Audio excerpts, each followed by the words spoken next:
नमस्कार। आप सभी का हमारे चैनल सच्ची और रोचक कहानियों में फिर से एक बार स्वागत है। आज हम आपके लिए एक सच्ची और रोचक कहानी काफलों से आधारित लेके आए हैं।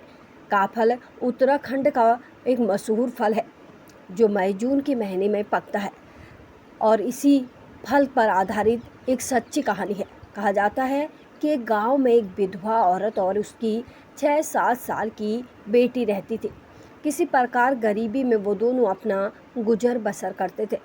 एक बार माँ सुबह सवेरे घास के लिए गई और घास के साथ काफल भी तोड़ के ले आई। बेटी ने काफल देखे तो वो काफ़ी खुश हो गई।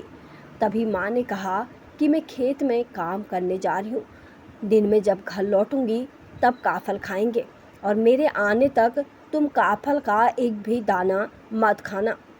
माँ ने काफल की टोकरी ढक कर अंदर रख दी। बेटी दिन भर काफल खाने का इंतजार करती रही। बार बार टोकरी के ऊपर से कपड़ा हटाकर काफलों को निहारती रही।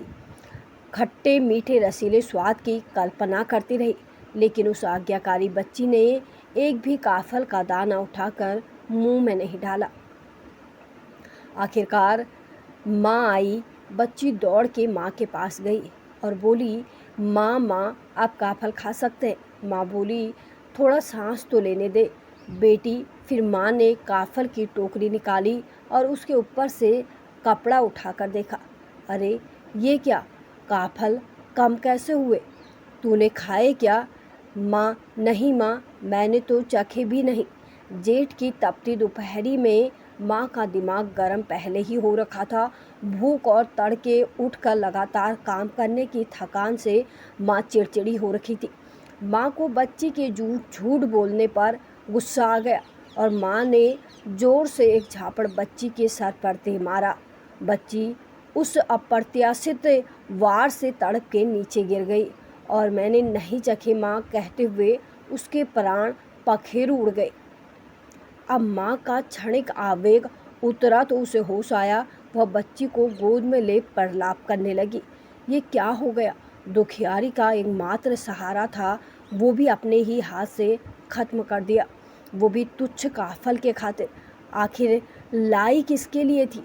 उसी बेटी के लिए ही तो लाई थी। तो क्या हुआ जो उसने थोड़े खा भी लिए थे? माँ ने उठाकर काफल की टोकरी बाहर रख दी। रात भर वह रोती बिलखती रही। दरअसल जेठ की गर्म हवा से काफल कुम्हलाकर थोड़े कम हो गए थे। रात भर बाहर ठंडी व नमी हवा में पड़े रहने से वह सुबह फिर से खिल गए। टोकरी पूरी हो गई। अब माँ की समझ में आया और रोती पीटती वह भी मर गई। कहते हैं कि वो दोनों मर के पक्षी बन गए और जब काफल पकते हैं तो एक पक्षी बड़े करुण भाव से गाता है, काफल पको मैनी चाको।